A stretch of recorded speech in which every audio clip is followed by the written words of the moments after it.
Hi everyone, and welcome back to the review section of Unit 6, Blocking Bosses. So in the preview, we talked about Portugal and their new law that says that bosses can't be, or not allowed, to contact their employees during off hours. Off hours. Off hours. And Portugal is not the only country that has enacted laws like this. For example, in France, the courts ruled that employees cannot be required to work from home or even bring home work-related materials. I see. And France also has a right to disconnect law, which means that as soon as they're done working, they can shut off all their devices if they want to, and obviously not get any contact from their bosses. And East Asia is a little bit slower on the uptake for these kinds of privacy laws, but the Philippines is one exception. And the Philippines does have a law that says that employees can turn off their devices or ignore any messages that come in the after hours.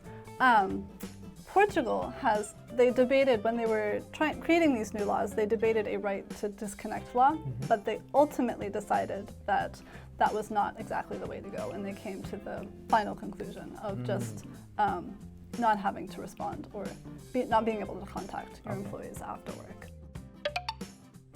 Ultimately. Ultimately. So now with pandemics and technology and all of these things, the work environment is really changing a lot. Right.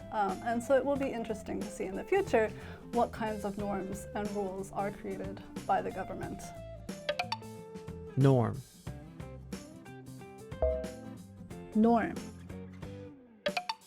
So speaking of new norms and rules, one thing that's of concern for a lot of working parents specifically is off-site or on-site daycare for their children. Yeah. Because it's hard to coordinate a job and childcare. Do you think that the government should require companies to have on-site daycare? That has been a major debatable question in the US and many countries. Right. I think forever. Probably will remain one of those debatable questions because a company at a notable size, I think, should have some other compensation or help for their employees who have children, because it's very hard for parents who have very young kids to, often take the kids to some daycare center or find it themselves. But also, it's a huge burden to companies. A lot of insurance and safety issues, as well as paying for everything. So if they're a smaller company, and when I mean smaller, like probably under 100 employees at least, it's going to be expensive. Right. So I think that's why the laws have been so slow to change on that. Now, as a parent, I would absolutely want it. I'm not a parent now, Really? but as a future parent, I think definitely I would hope a company would have something to compensate or help. What's your thoughts? I basically agree with you. I think that obviously daycare, and particularly living in Korea, there is a severe lack of daycare. So the more companies and other places get involved in providing daycare, the better the situation will become. And it's definitely more convenient for the parents to have it right at their workplace.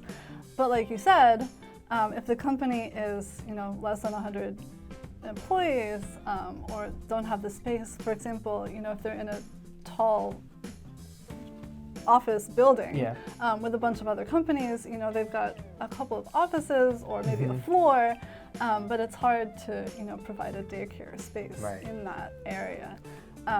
So there's all kinds of logistical difficulties and problems with requiring that. And so maybe for very large companies it's a practical thing, but you still need to find other options for the smaller companies. And especially in Korea, a lot of parents or people in general work in smaller companies.